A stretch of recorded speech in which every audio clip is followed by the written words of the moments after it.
half of 1 Corinthians 9, 19 to the end. I'll just say quickly, he was saying in 18 that he could boast that he doesn't even take the money that he makes for preaching, and he goes and works like anyone else on top of that. Okay, but he could do that, but he's too worried about preaching the gospel. Verse 19: Though I am free and don't belong to any man, I make myself a slave to everyone for the gospel's sake, to win as many as possible to Christ. To the Jews, I became a Jew. To those under the law, I became like those under the law, though I myself am not under the law. Meaning, he thinks like a Jew to win Jews to Christianity, and those under the law, the Old Testament law, and the Ten Commandments, even though he's not, meaning he's under grace. I'll leave it there. I don't have time.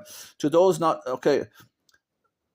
Though I'm not on the law, but under Christ's law. There you go, under grace. Okay. So as to win those not having the law. Okay. To the weak I become weak, so to win them to Christ. I become all things to all men, so that by all possible means I might save all to Christ. He thinks like a Jew when he talks to a Jew, in other words, to a Gentile, to a Greek like a Greek, a Roman a Roman, you know what I mean? Enough said, you know what I mean? To win them to Christ, takes their point of view, right? Takes their angle to present it, the Christian argument, to win. I do this for the sake of the gospel, that I may share in its blessings. 24. Do you not know that in the race all runners run? Again, you're not saved. You run the race, you carry the cross, you fight the good fight. Right, you wrestle not against flesh and blood, against spiritual principalities. You do your time. He who endures to the end, the same shall be saved. You walk the straight and narrow, right, not the broad that leads to destruction. You build that house, those people laugh and say, he doesn't have enough money to build it, that Christian house, to the end. You have to work to the end to prove yourself, okay? Do you not know that in a race all runners run, but only one gets the prize? Run in such a way as to get the prize.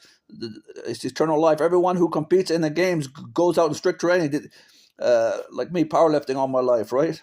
They do it to get the crown, to carry that cross. That will not last, just a trophy. But we do it to get a spiritual salvation forever. Therefore, I do not run like a man running aimlessly. I do not fight like a shadow boxer and fight against the air. No, I beat my body. What he's saying, he's training like sparring. He gets beat for the gospel, right? Where he conditions himself. No, I beat my body and make it a slave. Like me. You work all your life, you're a slave to the grind to get the highest level. You know what I mean? He beats his body. He takes the punishment for Christianity, right? He conditions himself so that I make myself a slave, so that after I have preached to others to save them, I myself am not disqualified from eternal salvation. Okay, bye.